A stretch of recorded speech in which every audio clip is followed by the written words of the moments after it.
आवाज अड्डा, मैं हूं तमन्ना। कहां गया विकास, कहां गई नोटबंदी, बेरोजगारी की किसको फिक्र और गुंडा राज की कौन बात कर रहा है। जैसे जैसे यूपी चुनाव नजदीक आ रहे हैं वैसे ही सारी पार्टियां अपने पुराने घिसे पिटे फॉर्मूले पर आ गए हैं। ध्रुवीकरण यानी धर्म की राजनीति एक बार फिर उत्तर प्रदेश में खेली जा रही है। कुछ नेता हिंदू वोट की गोलबंदी में लगे हुए हैं तो कुछ मुसलमानों को डराकर उनके वोट लेना चाहते हैं। इन चुनावों में 25 लाख लोग पहली बार वोट करेंगे, यानी युवा वोट। क्या इस नई पीढ़ी के लिए हमारे नेता नई सोच नहीं ला सकते?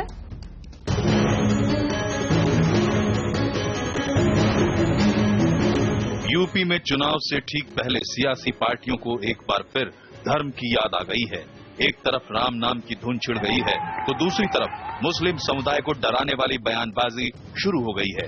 अयोध्या में राम मंदिर का मामला सुप्रीम कोर्ट में है, लेकिन बीजेपी के नेता मंदिर के नाम पर वोट बटोरना चाहते हैं। राम मंदिर का जो मामला है बड़ा जोर शोर से हम उठाएंगे, और उठाएंगे नहीं, हम इस समस्या का समाधान करेंगे, हल करेंगे, चाहे और कानून की दृष्टि से करेंगे, कानूनी करेंगे। जरूरत पड़ेगी तो फिर और आगे भी कदम उठाएंगे। राम मंदिर भारत में नहीं बनेगा, अयोध्या में नहीं बनेगा तो क्या पाकिस्तान में बनेगा? आने वाले समय में हमें ये सुनना पड़े कि पश्चिमी उत्तर प्रदेश का हिंदू भी विस्थापित हो गया, शरणार्थी शिविरों में रह रहा है और उसकी झलक किराना में, कंडाला में, आसपास के उन कस्बों में, विभिन्न गांवों में देखने को मिल रही है। ध्रुवीकरण की राजनीति हर कोई कर रहा है। समाजवादी पार्टी और कांग्रेस के गठबंधन के पीछे मुस्लिम वोट को एक साथ करने की कोशिश है, तो बीएसपी खुलकर धर्म के नाम पर वोट मांग रही है। के हाथ में घोट गए, अजान होनी बंद हो जाएगी, नमाज होनी बंद हो जाएगी और वोट की पावर खत्म हो जाएगी। हो सकता है कि उत्तर प्रदेश का हिंदुस्तान का यह आखिरी इलेक्शन हो। विकास की बात करने वाले नेता चुनाव करीब आते आते एक बार फिर धर्म का सहारा ले रहे हैं। लेकिन क्या यूपी की 20 करोड़ जनता की कोई और मुश्किलें नहीं हैं? क्या बेरोजगारी, भ्रष्टाचार, कानून व्यवस्था से लोगों का ध्यान हटाया जा रहा है? और यूपी के असली मुद्दों पर चर्चा कब होगी? इन्हीं मुद्दों पर होगी आज आवाज अड्डा पर बड़ी बहस। तो हम आपसे पूछ रहे हैं कि क्या यूपी में धार्मिक ध्रुवीकरण का फायदा पार्टियों को मिलेगा? क्यों एक बार फिर वो इसी राजनीति पर आ रहे हैं? क्या उनको लग रहा है कि विकास की बात करके वोट नहीं आएंगे? आप हमारे ट्विटर हैंडल CNBC_ पर आवाज पर जाकर अपना ओपिनियन दे सकते हैं, अपनी राय दे सकते हैं। SMS पर भी जुड़िए हमारे साथ 51818 नंबर पर। और आपकी अगर कोई और भी राय हो तो हमारे ट्विटर हैंडल और फेसबुक पर जुड़कर अपनी बात भी रखिए आवाज अड्डा में। आज की चुनावी चर्चा में हमारे साथ एक मेगा पैनल है। हमारे साथ है बीजेपी के प्रवक्ता प्रेम शुक्ला, समाजवादी पार्टी के राष्ट्रीय प्रवक्ता संजीव मिश्रा, साथ ही यूपी के सियासत पर गहरी पकड़ रखने वाले वरिष्ठ पत्रकार शरद प्रधान, कांग्रेस की प्रवक्ता प्रियंका चतुर्वेदी हमारे साथ हैं, वरिष्ठ पत्रकार शेष नारायण सिंह और हर्षवर्धन त्रिपाठी भी जुड़े हैं अपनी एनालिसिस के साथ। स्वागत है आप सबका। प्रेम शुक्ला जी, क्यों एक बार फिर राम मंदिर, ट्रिपल तलाक, यूनिफॉर्म सिविल कोड के मुद्दे उठ आए हैं उत्तर प्रदेश में? आप लोगों का कैंपेन शुरू हुआ था विकास की बातें करके।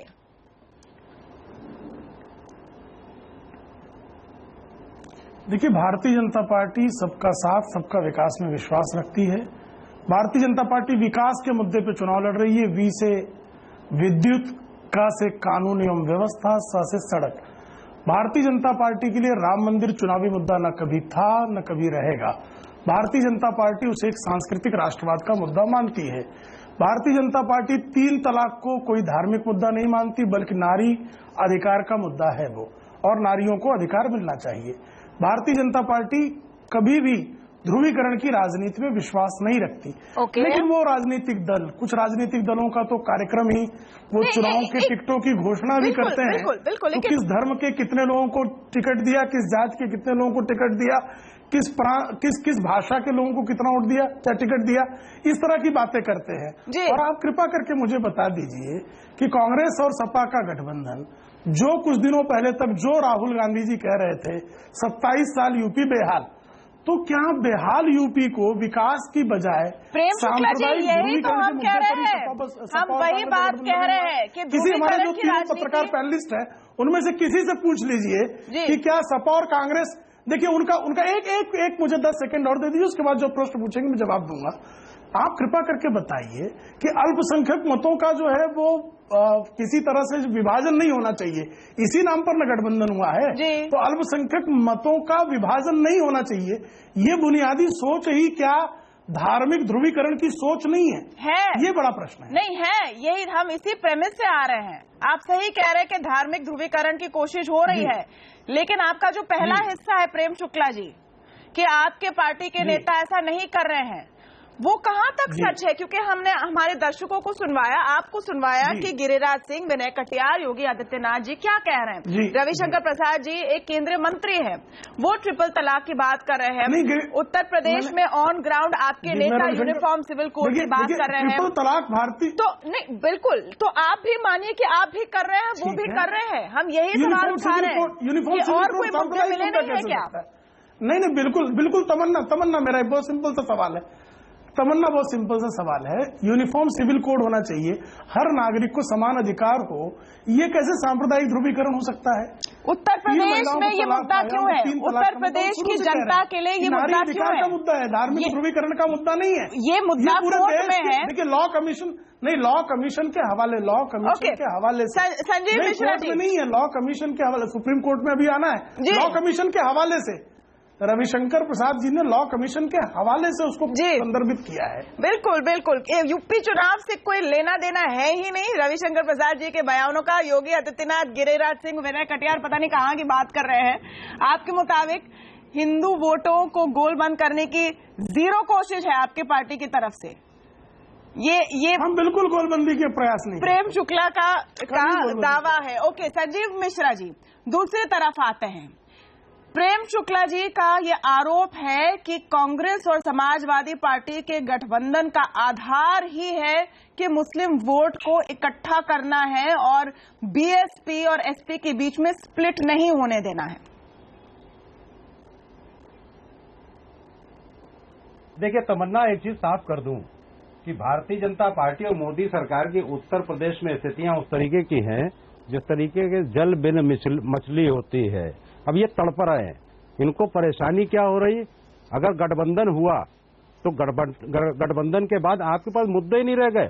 उत्तर प्रदेश के चुनाव में आप किन मुद्दों पर चुनाव लड़ोगे, ये मुद्दे नहीं है। आज ये भ्रमित दल है और मैं तो समझता हूं प्रेम शुक्ला जी की जैसी स्थितियां हैं, ईश्वर न करे कि ऐसी स्थितियां भी राजनीति में आए, क्योंकि ये लोग तो अगर चुनाव में उत्तर प्रदेश आए और वोट मांगे आकर के, तो मुझे लगता है जो हालात राजनाथ सिंह जी ने पंजाब में कही कि वोट भले ही मत दो लेकिन जूते मत फेंको, वो वाले चरित्रार्थ हो रहा है। आज प्रत्याशियों की इनकी स्थितियां क्या है? दौड़ाए जा रहे हैं गलियों के अंदर, लेकिन इनको आत्मचिंतन करने के बजाय केवल आरोप लगाना आता है। ये इनका नारा है सबका साथ और सबका विकास।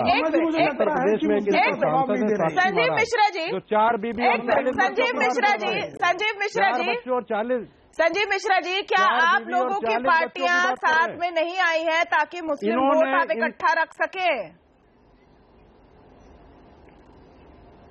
तमन्ना जी, आपके चैनल पे डंके की चोट पे आज ये कह दे रहा हूं कि ये 2017 का गठबंधन नहीं, ये 2019 में मोदी जी को फिर से गुजरात भेजने का गठबंधन है और यही गठबंधन देश की अगली सरकार बनाने जा रहा है। हर मोर्चे पर मोदी सरकार फेल साबित हुई है और मैं तो इनसे एक प्रश्न करता हूं कि अगर सबका साथ सबका विकास है, सवाल का जवाब नहीं आया तमन्ना जी। कितने मुस्लिम प्रत्याशियों को आपने यहाँ टिकट दिया है, जरा वो क्लियर करिए। देखिए फिर वही आपका ये कहना ही इंडिकेटर है, आपका कहना ही इंडिकेटर है। बीजेपी ने किसी भी मुस्लिम प्रत्याशी को टिकट नहीं दिया। आप गिना रहे हैं कि किन किन मुसलमान को आपने टिकट दिए है। ओके, प्रेम शुक्ला का क्विक रिस्पॉन्स और फिर प्रियंका जी के पास चलते हैं। जी प्रेम शुक्ला जी। देखिए धार्मिक ध्रुवीकरण आपके चैनल पर ही कर रहे हैं। हम हर किसी को नागरिक मानते हैं। हम हिंदू, मुसलमान, पारसी, ईसाई इस तरह का भेद क्यों करते हैं? भारतीय है, भारत के नागरिक हैं, अपनी योग्यता क्या मिलती है? आप कैसे डिनाई कर सकते हैं? जैसे आदरणीय आजम खान जी ने, परम आदरणीय आजम खान जी ने ये कह दिया कि नहीं, सुन लीजिए, एक मिनट सुन लीजिए, कि रावण है आदरणीय मोदी जी। यदि रावण है मोदी जी तो हमारी जनता राक्षस हुई ना, तो उत्तर प्रदेश की, भारत की जनता को क्या राक्षस कह रहे हैं? क्योंकि रावण के राज में कोई मनुष्य नहीं रहता था, कोई देवता नहीं रहता था, सिर्फ राक्षस रहते थे। तो सारे भारतीयों को राक्षस कह रहे हैं आप? कितना बड़ा अपमान है भारतीयता का। नहीं, एक मिनट, ये भ्रमित करने की आदत है भारतीय जनता पार्टी के प्रवक्ताओं की। देखिए, बहुत साफ सी बात है, पहले भ्रमित करना मुझे आजम खान ने जो बोला वो है हमारे पास, संजीव मिश्रा जी, आजम खान ने जो बोला है वो हमारे पास रिकॉर्ड पर है। नहीं, बिहार के चुनाव में नहीं, आजम खान ने जो कहा है वो हमारे पास रिकॉर्ड पर है। आप चाहे तो हम सुना भी सकते हैं दर्शकों को। प्रयोग करना आजम, नहीं, एक मिनट, हम सुना भी सकते हैं दर्शकों को कि आजम खान ने क्या कहा। लेकिन दूसरी तरफ बीजेपी भी ना छुपे, बीजेपी भी ना ये कहे कि गिरिराज सिंह, योगी आदित्यनाथ, विनय कटियार आपके नेता नहीं है। भारत की जनता को आप राक्षस कह रहे हैं, उत्तर प्रदेश की जनता को। प्रियंका चतुर्वेदी बार बार ये सवाल आ रहा है, ये है क्या? औरों को भी जोड़ते हैं डिबेट में, प्लीज, औरों को भी डिबेट में जोड़ते हैं। प्रियंका चतुर्वेदी, सवाल ये है कि क्या यूपी की जनता, संजीव मिश्रा जी, प्रेम शुक्ला जी, एक साथ ना बोले, एक मिनट संजीव मिश्रा जी, एक मिनट संजीव मिश्रा जी। प्रियंका चतुर्वेदी, मेरा जो मूल सवाल है इस पूरे डिबेट का, कि आज की यूपी की जनता के लिए क्या बेरोजगारी, क्या जो किसान की दिक्कतें हैं, नोटबंदी, स्कूली शिक्षा, हेल्थ, ये सब क्राइम, ये सब ज्यादा जरूरी मुद्दे नहीं हैं? ये कहां गायब हो गए प्रचार से, और क्यों गायब हो गए? तमन्ना जी, मैं आपको एक चीज आपको क्लियरली बताना चाहती हूँ।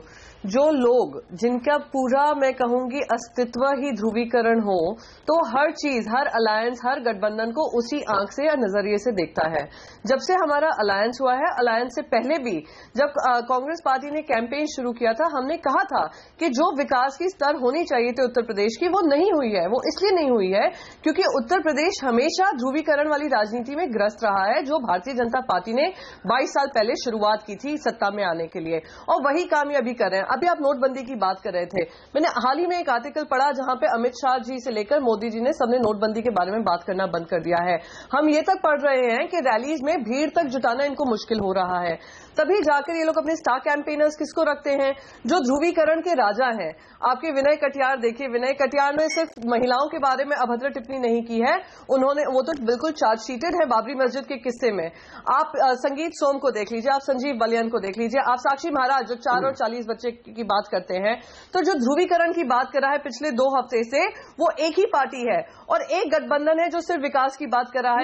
जो कमियां विकास में रह गई है उसको हम पूरा और पार्टियों की भी बात करें। Please allow me to complete Tamanna ji, allow me to complete.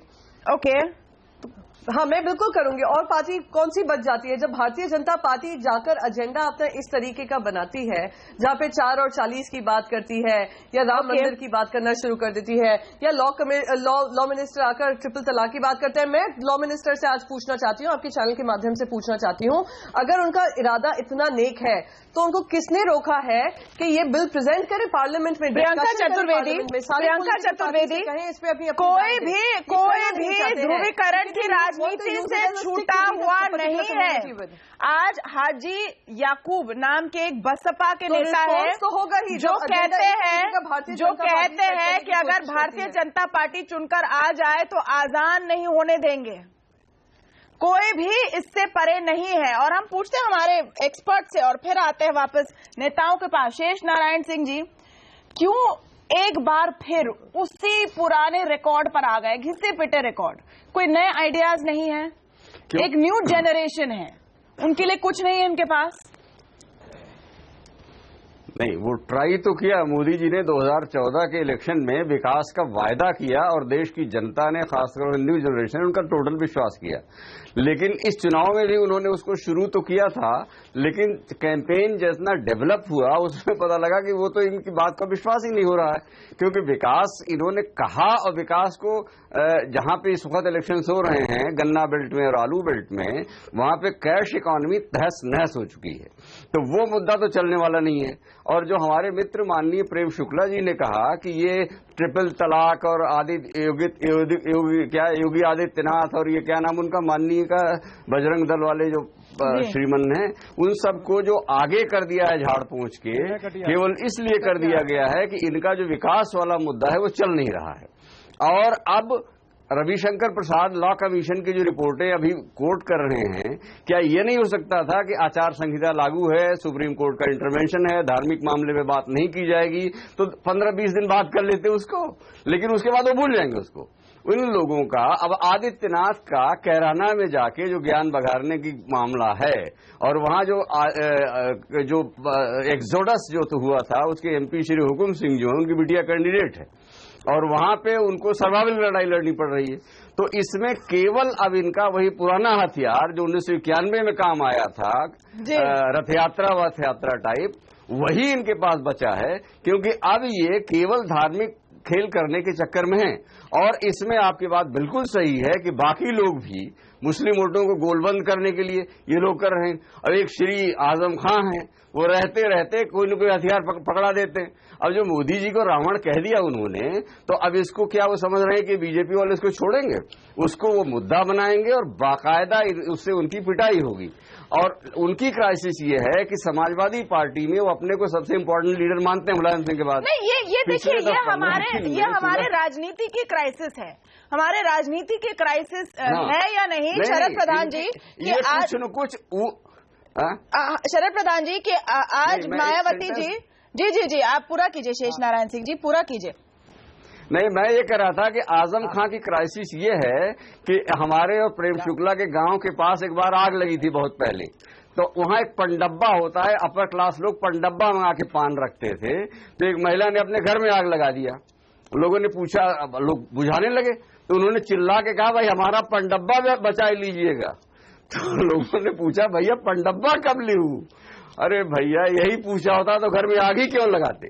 तो आजम खां जो हैं अपने ही घर में आग लगा देते हैं कि लोग उनसे पूछें कि भैया आप हैं महत्वपूर्ण व्यक्ति हैं। अच्छा ठीक है, उनके आजम खान के लिए एग्जिस्टेंशियल क्राइसिस है कि मैं भी हूं, इसलिए वो कुछ बोलते रहते हैं। लेकिन देखिए यही फिर प्रेम शुक्ला जी कहेंगे कि हमारे कुछ इक्का दुक्का नेता कुछ कहते हैं तो आप उसको इतना बड़ा चढ़ाकर रखते हैं। फैक्ट है कि ये सबकी राजनीति है। इसलिए मैं कह रही थी सैड पार्ट ये है शरद प्रधान जी कि मायावती जी भी अपने रैली में कहती है मुसलमानों से कि अपना वोट वेस्ट मत कीजिए एसपी और कांग्रेस को देकर, और यहां पर गाइडलाइंस आई हैं साफ तौर पर, उसके बावजूद ये सब धड़ल्ले से खुले में हो रहा है।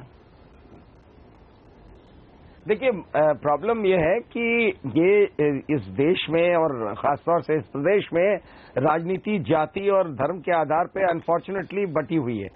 ये और इसमें जो है हर आदमी, हर पॉलिटिकल पार्टी कोशिश करती है कि उसमें हाथ पैर मारे और जो खींच सकती है खींच ले। ये फैक्ट है कि सबसे ज्यादा इसका जो मैनिफेस्टेशन है वो बीजेपी में दिखता है, क्योंकि बीजेपी को घूम फिर के कितनी भी दुनिया की बातें कर ले, उन्हें सिवाय ध्रुवीकरण के और कुछ दिखता नहीं हो। स्पेशली अमित शाह जैसे जब से अध्यक्ष बने हैं उनको तो उसके अलावा वो विकास, मोदी ने कभी कम्युनल बात नहीं करी, और यही नतीजा था कि उत्तर प्रदेश में उनको 73 सीट मिली। लेकिन ये बातें शायद मोदी की भी बातें आरएसएस और बीजेपी को भाती नहीं है, बीजेपी के लीडर खासतौर से अमित शाह जैसे, क्योंकि अगर ऐसा होता तो वो योगी आदित्यनाथ, साक्षी महाराज जैसे लोगों को जो कि नॉन कम्युनल, सिवाय कम्युनल के उनको दूसरी कार्ड प्ले करना आता ही नहीं है, उनके जैसे लोगों को स्टार कैंपेनर्स अगर आप बनाएंगे और मुजफ्फरनगर और शामली में छोड़ देंगे, कायराना में छोड़ देंगे, तो क्या होगा? कायराना की बात करना मैनिफेस्टो में बिल्कुल सरासर झूठ, जो कि उन्हीं के नेता, वहीं के कायराना के हुकुम सिंह ने शुरू में रेज किया था और खुद ही डिनाई किया। देखिए सब तो उसके बाद भी उसको मामले को उठाना, तरह तरह से इनको घूम फिर के अयोध्या की बात ये इसलिए करते हैं कहने को, जो प्रेम शुक्ला जी कह रहे थे, काश जो कह रहे थे वो सच होता तो कहानी बिल्कुल डिफरेंट हो गई होती। और इनको देख करके ये जो है बार बार वही हिंदुत्व के इश्यूज जानते हुए हिंदुत्व रेस करके इन्होंने जो बाई इलेक्शन हुए थे 2014 में, 2014 लोकसभा के बाद ये 11 में से 8 सीटें भाजपा हारी थी। क्योंकि उत्तर प्रदेश गुजरात नहीं है। प्रेम शुक्ला जी कि उत्तर प्रदेश में ध्रुवीकरण की राजनीति नहीं काम करती है, नहीं काम करती आप कह रहे हैं, तो फिर बार बार उसी ट्राइड एंड टेस्टेड फॉर्मूला को क्यों सब अपना रहे हैं दोनों तबके? एक जो इसमें थ्योरी है प्रेम शुक्ला जी, जिसका जिक्र शेष नारायण सिंह ने किया और उस पर मैं आपकी टिप्पणी जानना चाहती हूँ कि नोटबंदी के साथ शुरुआत हुई थी, क्योंकि तब ये आकलन था कि नोटबंदी एक बहुत ही पॉजिटिव पॉलिटिकल मैसेज, राजनीतिक संदेश देगी ग्राउंड पर वोटरों के बीच में। लेकिन जैसे जैसे लगा कि इसके क्या परिणाम होंगे ये तोलना मुश्किल है, तब आपकी पार्टी फिर से राम मंदिर जैसे इश्यूज पर लौट आई है।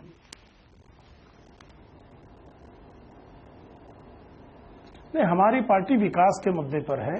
डिमोनेटाइजेशन का रिमोनेटाइजेशन होगा, इमोनेटाइजेशन हो रहा है।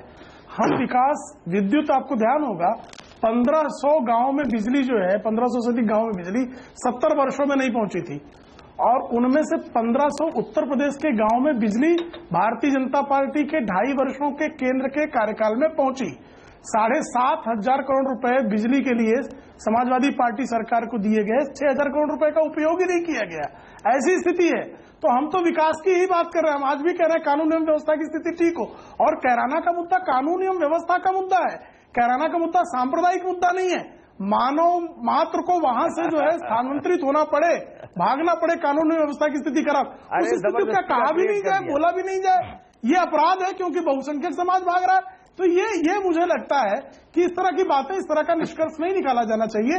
और भारतीय जनता पार्टी पर अनायास सांप्रदायिकता का तोहमत वो लोग लगा रहे हैं जिनकी राजनीति प्रारंभ ही सांप्रदायिकता से होती है। यानी गठबंधन करते हैं, पत्रकार सम्मेलन में पहले दिन कहते हैं कि साहब जो है अल्पसंख्यक मतों का जो है वो बंटवारा ना होने पाए। दूसरी तरफ बसपा भी यही बात करती है। भारतीय जनता पार्टी के एजेंडा में विकास, विकास और विकास, इसी मुद्दे पर हम चुनाव लड़ रहे हैं। सबका साथ, सबका विकास, इसके लिए हम संकल्पबद्ध हैं और वो करेंगे। ओके, सब अगर अच्छा लगता है, नहीं कहने में अच्छा लगता है, सब ध्रुवीकरण की राजनीति अपना रहे हैं, मुझे लगता है कि उसमें अब दो राय है नहीं। जी संजीव मिश्रा जी, सरकार आएगी तो लागू भी जी। संजीव मिश्रा जी, देखिए मेन चीज ये है, प्रेम शुक्ला जी इतना परेशान हो गए, आजम खां के रावण वाले पे जरूर बात कर लो। पार्टी को भी समझ में नहीं आ रहा कि इस गठबंधन से अब इतने हताहत है, और यही रही बसपा भी बहुत हताहत है। इन्हें मालूम है कि दूसरे और तीसरे नंबर में कौन आगे पीछे होगा, ये इन लोगों को तय करना है। ये गठबंधन की बात करते हैं, जरा थोड़ा शांत रहिए आप। ये गठबंधन की बात करते हैं, ये जम्मू कश्मीर में बाप और बेटी के खिलाफ चुनाव लड़ते हैं और वहां अनैतिक गठबंधन करते। आज हालात क्या है? आज IASI के झंडे लहरा रहे हैं जम्मू कश्मीर में, लेकिन इन लोगों को शर्म नहीं आ रही। चलो हम उत्तर प्रदेश की थोड़ी बात करें। जम्मू कश्मीर, वहाँ झंडे बंद हो गए, आपकी आंखें ठीक नहीं, बिल्कुल इनकी भी बात करनी पड़ेगी। 2.5 साल आंखें ठीक कर लें। हाँ, तो आके आप ठीक होते कर्फ्यू आ जाइएगा, मैं ठीक करा दूंगा। मेरी पत्नी आंखों की डॉक्टर है, के बाद प्रेम शुक्ला आ जाइएगा, आंखों की मेरी पत्नी आंखों की डॉक्टर है, आंखें ठीक करा दूंगा। एक मिनट, हर्षवर्धन त्रिपाठी, साथ में परिवार के और आंखें खराब हो तो उनको भी ले आना। सुरेश राणा जी बीजेपी MLA कहते हैं कि अगर हम जीते तो कैराना और मुरादाबाद में कर्फ्यू हम लगा लेंगे। में ले चलें आपको। ओके, कर्फ्यू हम लगा लेंगे कैराना मुरादाबाद में। इलाज की जरूरत है। आजम खान कहते हैं कि प्रधानमंत्री की तुलना वो रावण के साथ करते हैं। वो बाइट है, अभी हम चलाएंगे संजीव मिश्रा से, उस पर भी सवाल पूछेंगे। लेकिन मेरा आपसे सवाल है कि क्या यही चाहिए उत्तर प्रदेश के वोटर को? क्या जो फॉर एग्जाम्पल मुस्लिम वोट की हम बात करें, वो क्या इस सब से इन्फ्लुएंस हो रहा है और किस तरफ झुकाव नजर आ रहा है इस समय? देखिए तमन्ना, ये बहुत ही मतलब कहें कि विकास से सीधे सीधे हम चले जाएं कि जो सांप्रदायिक ध्रुवीकरण है, या कहें सीधे सीधे हम तय कर लेते हैं कि भारतीय जनता पार्टी है वो हिंदुओं के पक्ष में भड़काऊ बयान देगी जिससे कि मुस्लिम उसको एंटी मान लें, और समाजवादी पार्टी, कांग्रेस और BSP ये तय करेंगे कि मुसलमान कुछ इस तरह से बात करते दिखें, इस तरह से डरते दिखें कि वो भारतीय जनता पार्टी के खिलाफ उनके ज्यादा नजदीक आए। अब बड़ा ही दुर्भाग्य है कि सुरेश राणा, संगीत सोम या योगी आदित्यनाथ, या सबसे बड़ा तो मैं कहता हूं विनय कटियार जैसे नेता, आप अगर ध्यान दें तो 2012 के विधानसभा चुनाव में जब बाबू सिंह कुशवाहा भारतीय जनता पार्टी में आए थे तब वो नाराज होकर चले गए थे और उसके बाद अभी उनकी शक्ल दिखाई देने लगी है। यानी विनय कटियार पिछले 5 साल से कहीं राजनीति में नहीं है। आप खुद फैजाबाद जाइए, उत्तर प्रदेश के किसी भी जगह पे जाइए, बीजेपी का वर्कर भी उनको नेता मानने को तैयार नहीं। लेकिन राजनीतिक समय में जब इस तरह की बयानबाजी होती है कि आजम खां जो उत्तर प्रदेश सरकार में दूसरे नंबर के मंत्री हैं, जब शिवपाल को भतीजा मानने को तैयार नहीं था तो आजम खान एक मीडिएटर के रोल में आते हैं और उस वक्त गुलाम नबी आजाद ये बयान देते हैं। आजम खान के रावण के पहले का वो बयान है कि अगर मायावती जी भी आ गई होती तो हमने एक साथ भारतीय जनता पार्टी को उत्तर प्रदेश से निपटा दिया होता। मुझे लगता है कि जब हम इस तरह की बहस करते हैं तो उसमें एक तो बात देखनी होगी कि क्या हम हमेशा यहीं से शुरू करेंगे कि भारतीय जनता पार्टी सांप्रदायिक और धार्मिक ध्रुवीकरण के आधार पर पूरी राजनीति करती रही है और इसलिए हम समय समय पर उसको यह अवसर देंगे। तो अगर ये अवसर देने की बात है तो मौलाना गुलाम मोहम्मद वास्तनवी का वो बयान जिसमें उन्होंने कहा कि गुजरात की सरकार बहुत अच्छा काम कर रही है, उसके बाद उन्हें देवबंद के वाइस चांसलर पद से इस्तीफा देना पड़ा, और यहां आजम खान का बयान जिसके बाद अभी भी वो पार्टी में सम्मानित हैं। तो अगर हम इसको कंडेम उस तरह से नहीं करते हैं तो फिर आप सुरेश राणा जैसे और विनय कटियार जैसे नेताओं को, जिनको 5 साल कोई याद नहीं रखता है, उनको आप याद रखते हैं। उत्तर प्रदेश के ज्यादातर इलाकों में विकास पर ही बात हो रही थी, लेकिन पिछले सिर्फ 1-1.5 हफ्तों में अचानक इस तरह की स्थितियां बनी कि जिसमें फिर से हम सारी की सारी राजनीतिक पार्टियां उसी ध्रुवीकरण की तरफ जा रही हैं। नहीं, इसलिए तो हम पूछ रहे हैं कि क्यों ऐसा है। क्या जब सब उम्मीदें खत्म हो गई तो सोचा कि जो पुराना फॉर्मूला है हम वही अपनाएं? प्रियंका चतुर्वेदी। नहीं, मुझे लगता है कि उम्मीद खत्म होने से ज्यादा जो है कि जब पार्टियों को लगता है कि अपने हक का इतना हम निकाल सकते हैं उस धर्म के नाम पर, तो वो उसमें आगे बढ़ जाती हैं। और इतना डिस्परेशन है उत्तर प्रदेश को लेकर सभी राजनीतिक पार्टियों में कि अगर ये 5 साल हमें नहीं मिले तो हमारी मुश्किल बढ़ जाएगी। किसी को लग रहा है कि हमारी केंद्र की सरकार पर सवाल है भारतीय जनता पार्टी को, और कांग्रेस और समाजवादी पार्टी को लग रहा है कि जैसे हम सांप्रदायिक गठजोड़ कर सकेंगे। ओके, प्रियंका जी। 2-3 चीजें मैं यहाँ पे हर्षवर्धन जी की बात पे कहूंगी कि उन्होंने कहा, गुलाम नबी आजाद जी ने ये कहा कि अगर सपा बसपा और हम साथ मिलकर लड़ते तो हम भाजपा का सफाया कर देते। उसमें क्या गलत बात कही? हर राजनीतिक पार्टी कोशिश करेगी कि वो अपनी जो आइडियोलॉजी है, अपना जो विजन है, जो उनका सोच है, जो विचारधारा है, वो राज्यों में लाए। तो उसमें क्या गलत कह दिया सर? आपको बड़ा बुरा लगा उस बात को सुनकर? दूसरी चीज मैं यहाँ पर कहूंगी, ये आजम खान की तुलना कर रहे हैं विनय कटियार से कि विनय कटियार 5 साल भूले हुए हैं, पर आप शायद ये भूल जाते हैं कि विनय कटियार जो है बाबरी मस्जिद में चार्जशीटेड हैं। आप ये भूल जाते हैं कि एक तरफ जब भारतीय जनता पार्टी विनय कटियार की बातों की निंदा करती है, दूसरी तरफ उनको स्टार कैंपेनर बना देती है। आप ये भूल जाते हैं कि साक्षी महाराज जब 4 और 40 की बात करते हैं और फिर कहते हैं कि ये हम फैमिली प्लानिंग की बात कर रहे हैं, तो ये ध्रुवीकरण नहीं होता, ना ही कोई उसके बारे में टिप्पणी करता है, या भारतीय जनता पार्टी कहती है कि हम इस बात से सहमत नहीं है। आजम खान का जो बयान आया है, खुद समाजवादी पार्टी ने उससे पल्ला झाड़ा है, उन्होंने कहा है कि वो उससे सहमत नहीं है, और कांग्रेस ने भी बहुत स्पष्ट तरीके से कहा है हम उससे सहमत नहीं है। तो इस तरीके की आप जो बात कर रहे हैं, कंपैरिजन करने की कोशिश कर रहे हैं, बहुत ही दुखद और आपत्तिजनक है, क्योंकि जो भारतीय जनता पार्टी का अस्तित्व बढ़ना शुरू हुआ था उत्तर प्रदेश में, प्रियंका जी, इसी ध्रुवीकरण वाली राजनीति से शुरू हुआ था। ये वही रथ यात्रा से शुरू हुआ था जो एल के अडवाणी जी ने शुरुआत की थी। तो आप जब बात करते हैं कि क्यों क्या अंतर है, तो मैं बस आपको अंतर का थोड़ा संक्षिप्त में इतिहास दिला रही थी। प्रियंका जी को याद होगा। नहीं, क्या जी हर्षवर्धन जी, क्या पॉइंट आप रख रहे हैं? मैं कह रहा हूँ ताला कब जब भी खोला किसी ने आज, लेकिन हर्षवर्धन जी, लेकिन आज हम बात ये कर रहे हैं, नहीं आज हम ये बात कर रहे हैं कि एक बार फिर हो गए हैं, आप लोग उसका फायदा उठाने की कोशिश करते हैं। 2017 में एक बार फिर क्या यूपी का वोटर यही डिजर्व करता है? ये हमारा मूल सवाल है, क्या यही डिजर्व करता है? शेष नारायण सिंह जी, यूपी का वोटर जो है वो बिल्कुल सोच समझ के काम कर रहा है, और इन लोगों की जो ध्रुवीकरण की बात करते हैं, अभी 2 लोग उसमें आए हैं, 2 पार्टियां ऐलानियां आई हैं। मायावती जी तो खैर घोषित टिकट दे ही रही है मुसलमानों को, और कहती है मुसलमान हम ही को वोट दे, लेकिन ये 2 बड़ी दूसरी पार्टियां हैं, उसमें एक आजम खान साहब जो हैं वो प्रोवोक करने के लिए और समाचारों में आ जाने के लिए बयान दे रहे हैं, तो उनको रामपुर के बाहर उनकी मुसलमानों में कोई इज्जत नहीं है, कोई हैसियत नहीं है। ये मैं जानता हूं, मैं उर्दू का जर्नलिस्ट हूं और मुझको आइडिया है कि कहां क्या उनकी हैसियत है। दूसरा, ये जो इनके ये जो बी टीम आई है, जो हुड़दंग वाले बीजेपी वालों ने निकाले हैं, उनका उन लोगों को गिरिराज सिंह की अपने यहां अपनी कंस्टिट्यूंसी की सीटें हार चुके हैं वो विधानसभा चुनाव में, और ये विनय कटियार जो हैं अपनी ही पार्टी से धकियाए जा चुके हैं। योगी आदित्यनाथ मुख्यमंत्री बनने के लिए क्या क्या, वरुण गांधी वगैरह सब उम्मीदवार बने घूम रहे थे। तो बीजेपी ने इनको अब तक बैकग्राउंड में रखा था।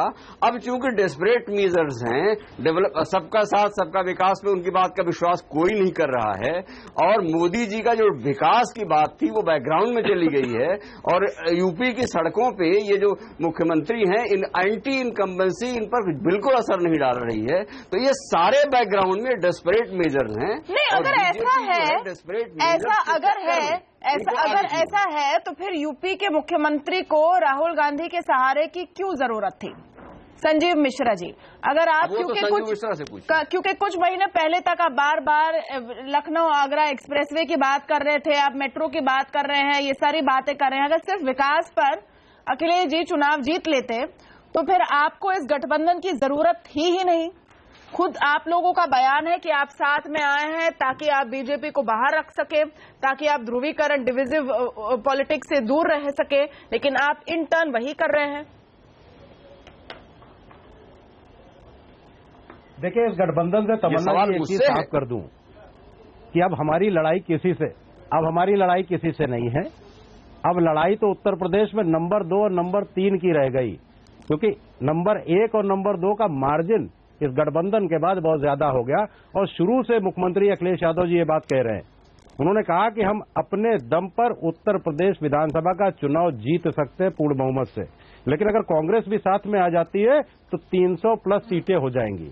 जो इन लोगों को घमंड था, दरअसल में अभी तक बातचीत जो चल रही है उसमें बहुत सी चीजें ऐसी हैं जो आ नहीं पा रही। देखिए, मोदी सरकार और मोदी जी को इतना घमंड है कि उनके घमंड के आगे मुझे लगता है कि अब कुछ और बचा नहीं है।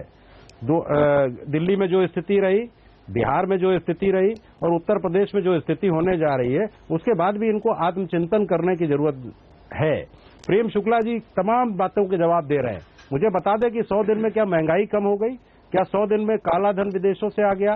क्या भ्रष्टाचार दूर हो गया इस देश से? क्या अच्छे दिन तमाम लोगों के किसी के भी आए? क्या 15 लाख रुपए किसी के अकाउंट में आया? क्या बुलेट ट्रेन पर कोई चल करके बैठ करके जा रहा है? तो ये ऐसे मुद्दे हैं जिनसे ध्यान हटाने के लिए उन्होंने नोटबंदी जैसा मुद्दा किया, और नोटबंदी भी जो ब्रह्मास्त्र था वो उल्टा पड़ गया। आप अगर सवाल पूछ रहे हैं तो उनको जवाब भी देने दीजिए। नहीं, पूरी बात नहीं आने देते तमन्ना जी, पूरी बात तो आने दीजिए। पूरी बात ही नहीं आने दोगे आप तो ये तो निश्चित रूप से सवाल कीजिए। बात सर, कितना लंबा आपका सवाल है? मुझसे भी लंबा जी, सवाल कीजिए सर, आपका पॉइंट।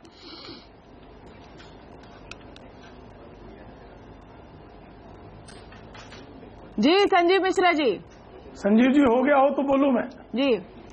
मेरे को बोलना ही नहीं, मेरे को बोलने नहीं दे रहे। देखिए, बहुत साफ सी बात है, उत्तर प्रदेश में ये गठबंधन एक ऐसा गठबंधन हुआ है जो सरकार बनाने जा रहा है। 11 मार्च को जो रिजल्ट आएगा वो सरकार समाजवादी पार्टी की बन जाएगी।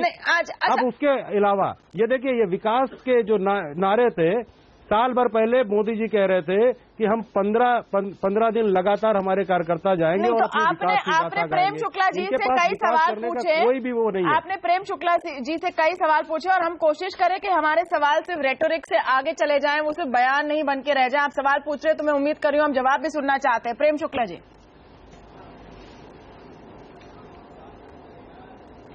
देखिए, जिन्होंने सड़कें 18 करोड़ प्रति किलोमीटर की दर की जगह 31 करोड़ प्रति किलोमीटर बनाई और 13 करोड़ रुपए कहां गायब हो गए उसका कोई अता पता नहीं है। इन्होंने चुनावी घोषणा पत्र में कहा हम टैबलेट देंगे, आज तक टैबलेट नहीं पहुंचा। पिछले वाले में कहा बेरोजगारी भत्ता देंगे, 500 रुपए बेरोजगारी भत्ता किसी बेरोजगार को साल भर मिला, उसके बाद गायब। क्यों बंद हो गया उसका कारण नहीं। लैपटॉप देने वाले एक साल में 2 करोड़ नौकरियां देने जा रहे हैं। संजीव मिश्रा जी, आप सुन लीजिए, संजीव मिश्रा जी आप सुन लीजिए, फिर आप जवाब दें। नहीं, that's not fair। Sanjeev Mishra ji, आप सुन लीजिए, फिर आप जवाब दें। क्या कह रहे हैं? मैं चुप हो जाता हूं। इनके पास जवाब ही नहीं है। आप सुन नहीं रहे उनका जवाब, आपको कुछ उसमें गलत लग रहा है तो आप अपना समय लेकर फिर जवाब दें। ऐसे नहीं करेंगे, एक साथ ना बात करें। एक मिनट, संजीव मिश्रा जी वेट, संजीव मिश्रा जी रुक जाइए, संजीव मिश्रा जी रुक जाइए, एक मिनट, संजीव मिश्रा जी, संजीव मिश्रा जी आपका मुझे थोड़ा, एक मिनट, संजीव मिश्रा जी, उनको आपने सवाल पूछा है, उनको जवाब देने दीजिए। आपको उत्तर पसंद नहीं है फिर आप उसके बाद बोल सकते हैं, लेकिन उनका उत्तर सुनने का हक सभी को है। आपको पसंद नहीं आ रहा है वो अलग बात है। प्रेम शुक्ला जी प्लीज अपना पॉइंट समाप्त कीजिए। आप कह रहे हैं कि इन्होंने भी कोई चुनावी वादे पूरे नहीं किए। ठीक, इन्होंने काला धन का मुद्दा उठाया। पहले दिन 2.5 सालों से कांग्रेस सरकार एसआईटी काला धन पर बनाने को सुप्रीम कोर्ट के ऑर्डर के बावजूद राजी नहीं थी। पहले दिन काला धन पर एसआईटी बनाई गई। 4,500 करोड़ रुपए विदेशों से काला धन ऑलरेडी आ चुका है। ये जो है संसद में इसका जवाब भी दिया गया है और डिमोनेटाइजेशन के माध्यम से, बेनामी संपत्तियों के कानून के माध्यम से काले धन को लाने की प्रक्रिया प्रारंभ की गई। जो किसानों के लिए जो आप जाते थे खाद मांगने, उनको गोलियां मारी जाती थी। इस वर्ष कभी आप 2.5 वर्षों में देखेंगे कहीं पर भी खाद के किसानों पर गोलीबारी नहीं की गई। हम रेलवे नेटवर्क खड़ा करने के नाम पे 7,500 करोड़ रुपए उत्तर प्रदेश को दिए, जहां 3 किलोमीटर प्रतिदिन की गति से जो है सड़क निर्माण हो रही थी, उसको जो है 70 किलोमीटर प्रतिदिन की गति से सड़क निर्माण किया गया है। तो काम लगातार, रोजगार में मुद्रा लोन, आप जो है पूरे जो है 3.5 करोड़ लोगों को मुद्रा लोन देकर स्वरोजगार, 3.5 करोड़ लोगों को स्वरोजगार देने का कार्य सरकार ने किया है। तो हम लगातार काम कर रहे हैं और इसका जनता जो है उसी लिहाज से प्रतिसाद दे रही है। अगर ये सब है, अगर ये सब है तो फिर से राम मंदिर के इशू को उठाने की क्या जरूरत पड़ी? चचा शिवपाल क्या रहे हैं? प्रेम शुक्ला जी, अगर ये सब है तो फिर से राम मंदिर के इशू को उठाने की क्यों जरूरत पड़ी? क्योंकि पिछले, देखिए इसमें पैटर्न है। आज आपके 2 नेताओं ने बोला है और फ्राइडे को एक नेता ने बोला, तो ये पैटर्न है। आप जो बयान दिखा रही हैं, एक उसका जवाब नहीं, अच्छा प्रश्न है, उसको मैं जवाब देना चाहता हूँ। बहुत अच्छा प्रश्न है, मुझे जवाब देने का अवसर तो दीजिए। आदरणीय गिरिराज सिंह से पूछा गया कि क्या राम मंदिर बनेगा, अयोध्या में बनेगा, तो कहा हाँ, क्या पाकिस्तान में बनेगा? अब इसको कहां उठाना चाह रहे? सवाल का जवाब देना, ये उसको उस मुद्दे को बढ़ाना आपको लगता है? उन्होंने सवाल का जवाब दिया, कहा कि राम मंदिर क्या अयोध्या में बनेगा, कहा क्या अयोध्या में नहीं तो क्या पाकिस्तान बनेगा। अब आपको लगता है कि राम मंदिर का उच्चारण करना अपराध मान लिया जाए, तो मुझे लगता है कि आप 72 घंटे में आपके 3 नेता अचानक से राम मंदिर की बात करते हैं। पैटर्न देखिए प्रेम शुक्ला जी, पैटर्न देखिए, आपके 3 नेता 72 घंटे में राम मंदिर की बात अचानक करते हैं। अब तक हमने इसकी बात सुनी नहीं आपके पूरे कैंपेन में। ओके, शरद प्रधान जी इसमें आना चाहते हैं। शरद प्रधान जी, भारतीय जनता पार्टी का स्पष्ट मत है जी। शरद प्रधान जी, देखिए बड़ा स्पष्ट है ये। प्रेम शुक्ला जी अंदर जानते होंगे, लेकिन बेचारे बोल नहीं सकते कि ये क्या वजह है कि मंदिर की बात सिर्फ चुनाव के टाइम पे याद आती है। मंदिर, ये तो एक जमाने में कहते थे कि हम लॉ एनैक्ट करेंगे। मंदिर, अगर इनको वाकई में ये चाहते हैं मंदिर के नाम पे भुनाना पॉलिटिक्स, और ये भूल चुके हैं कि मंदिर के नाम पे वोट मिलने का समय गुजर चुका। 15 साल पहले तक शायद मंदिर के नाम पे लोग वो करते थे, आज वो खत्म हो चुका है। लेकिन इनको प्रॉब्लम नहीं, देखिए इनका अफसोस ये होता है कि इनका जो मैनिफेस्टो भी आया, ये बात तो कर रहे हैं कि हम अपने अलग चीजें दिखा रहे हैं। उस मैनिफेस्टो में ऐसा लग रहा था, मैं खुद मौजूद था मैनिफेस्टो रिलीज में, कि वो अखिलेश यादव का लेकर के कॉपी पेस्ट कर लिया है। अरे आपको जो है, ये तो बड़े दुर्भाग्यपूर्ण है कि देश की इतनी बड़ी पार्टी जो देश पर राज कर रही है, वो एक ओरिजिनल मैनिफेस्टो भी ना ला पाए। देखिए, और खुद घूम फिर के बात मोदी विकास की करें और आप लोग बात करें मंदिर की, कायराना की, घर वापसी की। ये शर्मनाक चीज है इस देश। देखिए, ये ठीक है, इसमें कोई दो राय नहीं है कि गठबंधन भी जो हुआ वो भी इसलिए हुआ कि मुस्लिम वोट का कंसोलिडेशन हो जाए। वो उसका आधार ये है कि इस देश में राजनीति खुले तौर पर कह रहे हैं कि इतने फला मेरे मुस्लिम कैंडिडेट हैं, लेकिन आप मुस्लिम अपना वोट वेस्ट मत कीजिए। एक मिनट तमन्ना, एक मिनट मैं ऐड करना चाह रहा हूँ। तमन्ना, एक चीज ऐड करना चाह रहा हूँ उसमें एक, लेकिन ये जहां तक देखिए कई मुद्दे होते हैं, लेकिन जहां तक विकास का सवाल है, इसमें कोई दो राय नहीं है कि विकास के मामले में अखिलेश के सामने बीजेपी पीछे रह जाती है, क्योंकि अखिलेश ने एक्चुअली करके ग्राउंड पे डेवलपमेंट प्रोजेक्ट्स एग्जीक्यूट करके दिखाए हैं। नहीं, इसके रियलिटी चेक पर आते हैं शरद प्रधान जी, इसके रियलिटी चेक पर आते हैं छोटे से ब्रेक के बाद, क्योंकि अक्सर बात होती है एक्सप्रेसवे की, लखनऊ आगरा के एक्सप्रेसवे की। कई सारे रिपोर्ट है कि अब तक उस पर पूरी तौर पर गाड़ी चलाना मुश्किल है। जो उत्तर प्रदेश स्टेट का जीडीपी है वो नेशनल एवरेज से काफी कम है। क्या वाकई विकास हुआ है, और क्या इसलिए अंत में धर्म और दागी नेताओं पर भरोसा फिर से आ जाता है? क्या है यूपी में विकास की असलियत, इस पर हम आते हैं छोटे से ब्रेक के बाद। जाएगा नहीं।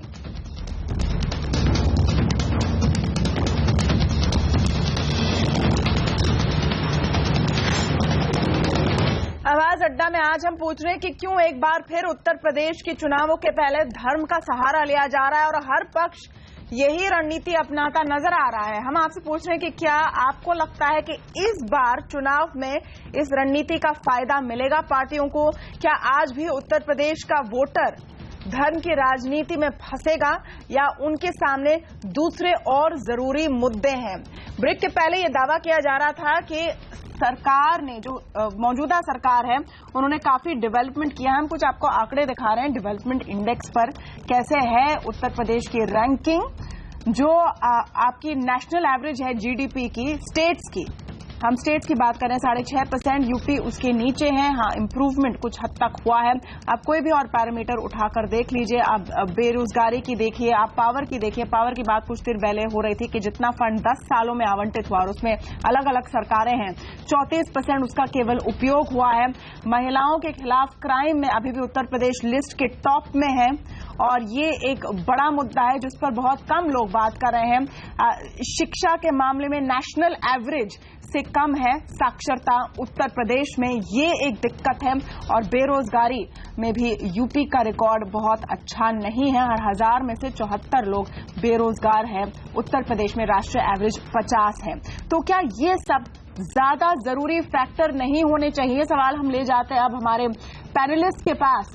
हर्षवर्धन त्रिपाठी जी, क्यों है कि इन चीजों की बात नहीं हो रही है? क्या ये विश्वास है नेताओं में कि वोटर इसमें इंटरेस्टेड नहीं है?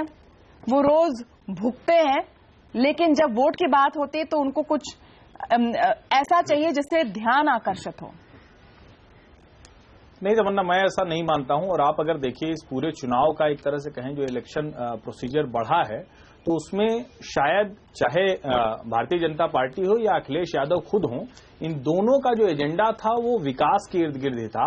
और बार बार मैं कह रहा हूं, जब आपको याद होगा कि लोकसभा चुनावों के पहले सुप्रीम कोर्ट ने राम मंदिर पर अपना फैसला सुनाया था, तो कहीं भी देश के किसी हिस्से से किसी तरह की भी ऐसी कोई खबर नहीं आई थी। और उत्तर प्रदेश में जहां बार बार ये कहा जाता है कि अयोध्या मूवमेंट की वो एक तरह से कहेंगे सेंटर पॉइंट है, उस प्रदेश में सारे नेताओं के आप नाम लीजिए और मैं कहता हूं कि लिस्ट बनाइए।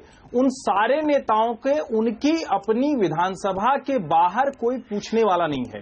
हमारी मुश्किल ये है कि जब हम इस तरह के एजेंडे पे बात करते हैं और खास करके जब हम चुनाव के नजदीक पहुंच रहे होते हैं, तो पार्टियों के लिहाज से जो 2 से 3% के स्विंग वोटर्स हैं, और मैं फिर से कह रहा हूं कि इन मुद्दों पर आपके सवाल का जवाब क्या आएगा मुझे नहीं पता है, लेकिन ध्रुवीकरण का फायदा किसी पार्टी को नहीं मिलने जा रहा है। तो ये स्टार कैंपेनर की लिस्ट में क्यों है?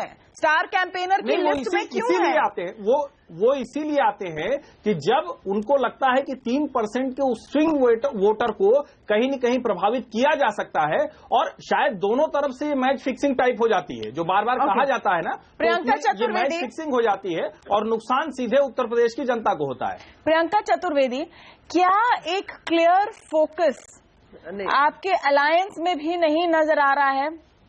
क्योंकि आप देखिए नोटबंदी का इश्यू, फॉर एग्जांपल देखिए, राहुल गांधी इसकी चर्चा करते हैं अपने रैलीज में, लेकिन अखिलेश ने अब तक नोटबंदी पर ज्यादा फोकस नहीं रखा है। अखिलेश अपने विकास की बात करते हैं, लेकिन राहुल गांधी एक अलग ट्रैक पर जाते हैं। वो अभी भी उस 27 साल बेहाल के नारे से उनको निकलना है। तो आपको लगता है कि ये एक दिक्कत हो सकती है? उतनी कोहीजन नहीं दिख रही है अलायंस में?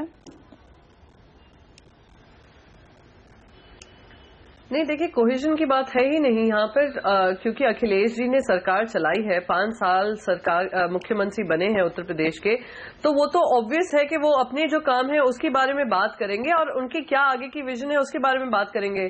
तो हमारा जो अलायंस है वो एक ही कॉमन विजन से जुड़ा हुआ है, वो विजन है डेवलपमेंट का। और उत्तर प्रदेश में राहुल गांधी जी वहां के एमपी हैं और अखिलेश जी वहां के मुख्यमंत्री हैं, तो इसी विजन से दोनों साथ में गठबंधन हुआ है कि हम सिर्फ विकास की राजनीति करेंगे और इस सारी राजनीति को हम दरकिनार करेंगे, क्योंकि ये होना बहुत जरूरी है, बेहद जरूरी है। आपको याद होगा कि 71 एमपी चुनकर आए थे, अब वो एमपीज कहां हैं?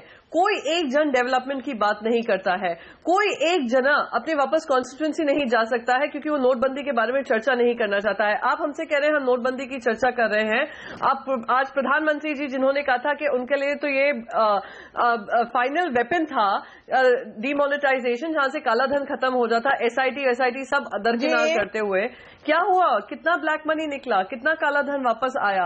ये सारी जो चीजें हैं जो खुद भारतीय जनता पार्टी उस पर टिप्पणी नहीं करती है, उनके एमपीज जाकर इसके बारे में डिस्कस नहीं करते हैं, उसी से स्पष्ट हो जाता है कि ना ही वो डेवलपमेंट की बात कर सकते हैं, ना ही काले धन के बारे में बात कर सकते हैं, ना ही वो जो किसानों को प्रधानमंत्री ने उत्तर प्रदेश में ही वादा किया था कि हम उनका एमएसपी 50% से ज्यादा बढ़ाएंगे। कहाँ गया वो?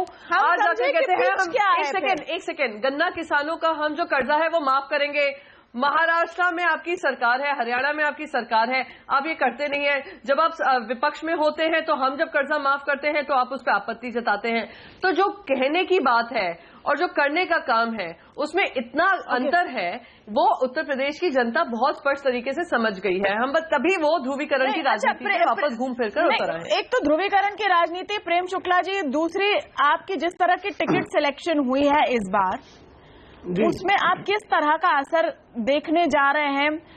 वेस्टर्न यूपी से जो रिपोर्ट आ रहे हैं पश्चिमी उत्तर प्रदेश से कि जाट वोट को पकड़ने में शायद दिक्कत होगी, बहुत सारे आपके जो नेता हैं, लोकल कार्यकर्ता हैं, वो नाराज है टिकट डिस्ट्रीब्यूशन को लेकर। इस सब से क्या आपको लगता है कि दिक्कतें हो सकती हैं? हम देखिए विकास के मुद्दे की बात करें तो 2012 से 2014 तक उत्तर प्रदेश में सपा की और केंद्र में कांग्रेस की सरकार थी। सिर्फ विद्युतीकरण के मुद्दे पर सिर्फ 3 गांवों का विद्युतीकरण कर पाए थे। हमने 1500 गांवों का विद्युतीकरण किया, तो गति किसकी तेज है साफ तौर पर दिखाई दे रहा है। 34% आप ही का आंकड़ा बता रहा है, उन्होंने सिर्फ यूटिलाइज किया है 10 वर्षों में विद्युत के मुद्दे पर। हम जो है 2/3 बहुमत के करीब है, ये साफ दिखाई दे रहा है। इसलिए सपा और कांग्रेस का गठबंधन इसलिए हुआ कि हमारे 2/3 बहुमत को रोकने का प्रयास करना है वो, लेकिन 2/3 बहुमत जो लहर चल रही है उस लहर के सामने ये टिक नहीं रहे हैं। और उस हताशा में ही अनावश्यक जो है सांप्रदायिक ध्रुवीकरण का प्रयास मोहम्मद आजम खान जैसे लोगों को उतार कर, और गुलाम नबी आजाद जिन्होंने अफजल खान को फांसी न दी जाए, क्यों न दी जाए? क्योंकि उसको ईद मनाना। और राज्यसभा में कैसे आए? तो राज्यसभा में आने के लिए शपथ पत्र पर सिग्नेचर किया कि अफजल खान को फांसी देना गलत, उसको अफजल खान को फांसी देना गलत था। क्यों गलत था? अच्छा, एक क्योंकि वो एडीआर के कुछ हम आंकड़े अभी दिखा रहे हैं, शपथ पत्र देखो, एडीआर के हम कुछ आंकड़े दिखा रहे हैं जिसके मुताबिक आई है जी और सपा जिन्होंने जो है एक मेरा सवाल ले लीजिए आतंकवादियों को धर्म के आधार पर रिहा करने का निर्णय लिया था, यही अखिलेश सिंह यादव की सरकार है। हम तो कह रहे हैं कि वोट बैंक पॉलिटिक्स के आगे कोई निकाल ही नहीं पा रहा है। माननीय न्यायालय ने हस्तक्षेप नहीं किया होता।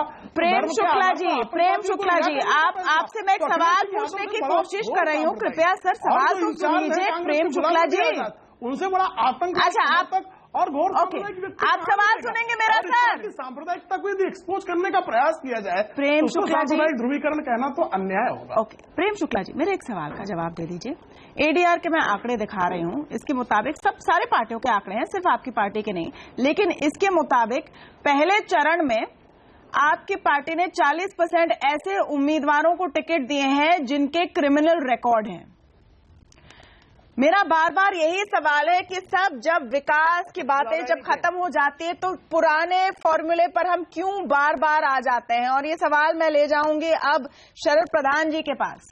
वेस्टर्न यूपी पहला फेज है, सबसे जरूरी है, एक बड़ी मुस्लिम पॉपुलेशन वहां पर है, शायद ये एक्सप्लेन भी करता है कि पिछले कुछ दिनों में हम फिर से ये ध्रुवीकरण की राजनीति क्यों देख रहे हैं। और वहां पर क्रिमिनल रिकॉर्ड के हम आंकड़े दिखा रहे हैं स्क्रीन पर। शरद प्रधान जी, देखिए यही मैंने कहा, ये जब इलेक्शन का सवाल आता है तो हर पॉलिटिकल पार्टी अपने सारे जो बाकी नकाब पहने रहती है सब उतरने लगते हैं एक एक करके। और जहां तक क्रिमिनल्स का सवाल है, हर पॉलिटिकल पार्टी पेट्रोनाइज करती है, जब पावर में आती है तो बड़ा वो दिखलाती है अपने आप को कि जो है हमें क्रिमिनलों से बहुत परहेज है। पावर के बाहर रहती है तो जो पावर में होता है उसको सब क्रिटिसाइज करते हैं, सब उनके यहाँ क्रिमिनल इतने हैं।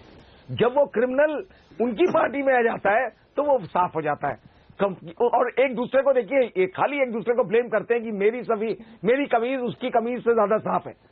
ये खाली कंपैरिजन। ट्रेजेडी ये है कि हर पॉलिटिकल पार्टी क्रिमिनल्स को पेट्रोनाइज करती है, और इस दफे तो बीजेपी जो सबसे ज्यादा साफ पॉलिटिक्स की बात करती थी, उसके नंबर ऑफ क्रिमिनल सबसे ज्यादा है इस बार इस इलेक्शन में।